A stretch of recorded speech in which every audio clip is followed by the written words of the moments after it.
సవాళ్లను తట్టుకొని కూటమి కట్టారు. భారీ విజయం సాధించడంలో కూటమి నేతలందరూ పనిచేశారు. అగ్రనేతలు సమన్వయంతో పాలనా పగ్గాలు చేపట్టి ముందుకు సాగుతుంటే కింది స్థాయిలో మాత్రం కొన్ని చోట్ల ఆ పరిస్థితి కనిపించడం లేదు. టీడీపీ అభ్యర్థి ఘన విజయం సాధించిన ఆ సెగ్మెంట్ లో ఆ పార్టీ నేతలు తమను పట్టించుకోవటం లేదని బీజేపీ జనసేన నేతలు ఆగ్రహం వ్యక్తం చేస్తున్నారు. టీడీపీ ఒంటెద్దు పోకడలతో వారంతా గుర్రుగా కనిపిస్తున్నారు. స్థానిక సంస్థల ఎన్నికల్లో టీడీపీకి తమ ప్రభావం చూపిస్తామంటున్నారు. అసలు ఆ సెగ్మెంట్ ఏది? అప్పుడే అక్కడ ఆ పరిస్థితి ఎందుకు వచ్చింది?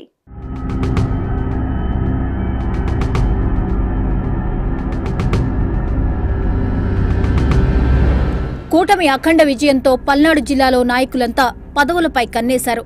నియోజకవర్గాల వారీగా టీడీపీ, జనసేన, బీజేపీ 3 పార్టీల నేతలు తమ వర్గాల వారికి పదవులపై ఆశలు పెట్టుకుంటున్నారు. అయితే ప్రస్తుతం పల్నాడు జిల్లా నరసరావుపేట నియోజకవర్గం కూటమి నేతల్లో అసంతృప్తి జ్వాలలు ఎక్కువగా కనిపిస్తున్నాయి. నరసరావుపేటలో టీడీపీ అభ్యర్థి చదలవాడ అరవింద్ బాబు భారీ మెజార్టీతో గెలవడంతో కూటమి నేతలంతా సహజంగానే పదవులపై ఆశలు పెట్టుకున్నారు. ఇలాంటి తరుణంలో టీడీపీ, జనసేనల మధ్య అప్పుడే విభేదాలు తలెత్తుతున్నాయి. ప్రస్తుతం టీడీపీ అభ్యర్థిగా డాక్టర్ అరవింద్ బాబు ఎన్నికల్లో గెలిచి ఎమ్మెల్యే అయ్యారు. నరసరావుపేటకు చెందిన జనసేన ఇన్ఛార్జ్ ఆయన విజయానికి తన వంతు కృషి చేశారు. ఆ క్రమంలో కూటమిలో భాగంగా జనసేనకు కూడా నరసరావుపేట నియోజకవర్గం పరిధిలోని నామినేటెడ్ పదవుల్లో అవకాశాలు రావాలని జనసేన నేతలు కోరుతున్నారు. జనసేన పార్టీలో ఉండి కూటమి విజయానికి కృషి చేసిన వాళ్లకి ప్రస్తుతం ప్రాధాన్యత లేకపోతుండటంతో జన సైనికుల్లో అసంతృప్తి వ్యక్తమవుతోంది. నరసరావుపేట నియోజకవర్గంలో నామినేటెడ్ పదవులకు సంబంధించి టీడీపీ వారికే ప్రాధాన్యత ఉంటుందంటూ తమను పట్టించుకోకపోతుండటంతో జనసేన వర్గాలు అసహనంతో కనిపిస్తున్నాయి. ఈ అంశాన్ని మంత్రి లోకేష్ దృష్టికి కూడా జనసేన నేతలు తీసుకువెళ్లారట. అందరికీ న్యాయం చేసేలా నిర్ణయాలు తీసుకుంటామని లోకేష్ వారికి హామీ ఇచ్చారట. జనసేన ముఖ్య నేతలు కూడా అసంతృప్తిగా ఉన్నవారిని కాస్త ఓపిగ్గా ఉండాలని సూచించారట. కలిసికట్టుగా పని చేసుకోవాలని, రానున్న రోజుల్లో అందరికీ సమానమైన పదవులు దక్కుతాయని హామీ ఇచ్చారట.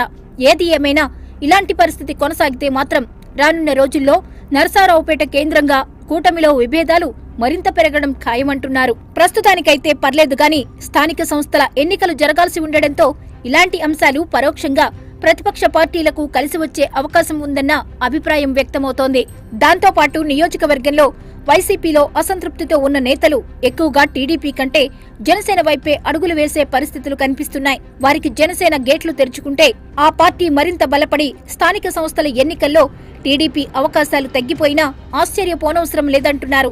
ఇలాంటి పరిస్థితుల్లో అందర్నీ సమన్వయపరుచుకోవాల్సిన బాధ్యత నరసరావుపేట ఎమ్మెల్యే చదలవాడ అరవింద్ రావుపై ఉందని, అయితే ఆయన టీడీపీలోని విభేదాలనే కంట్రోల్ చేయలేకపోతుండడం చర్చనీయాంశంగా మారింది.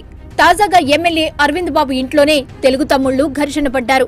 ఒక వర్గంపై దాడి చేసిన 43 మంది టీడీపీ కార్యకర్తలపై నాన్ బెయిలబుల్ సెక్షన్లతో కేసు నమోదైంది. నరసరావుపేట మండల పరిధిలోని ఇస్తపాలెం గ్రామానికి చెందిన అల్లూరి హరికృష్ణ ఇచ్చిన ఫిర్యాదు మేరకు పోలీసులు కేసు నమోదు చేశారు. ఈ ఘర్షణలో హరికృష్ణకు తలకు, చేతులకు తీవ్ర గాయాలయ్యాయి. సొంత పని నిమిత్తం మాట్లాడేందుకు ఎమ్మెల్యే ఇంటికి వెళ్లిన తనపై ఎమ్మెల్యే ముందే కొందరు దాడి చేసి కొట్టారని బాధితుడు చెప్తున్నారు.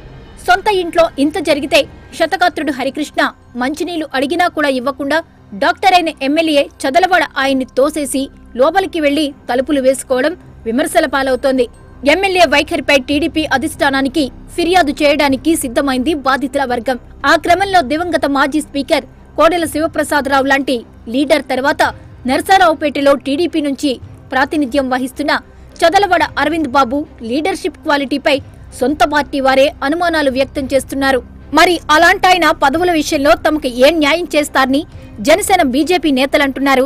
మరి ఈ పరిస్థితుల్ని నరసరావుపేట ఎంపీ లావు కృష్ణదేవరాయలు ఎలా చక్కదిద్దుతారో చూడాలి.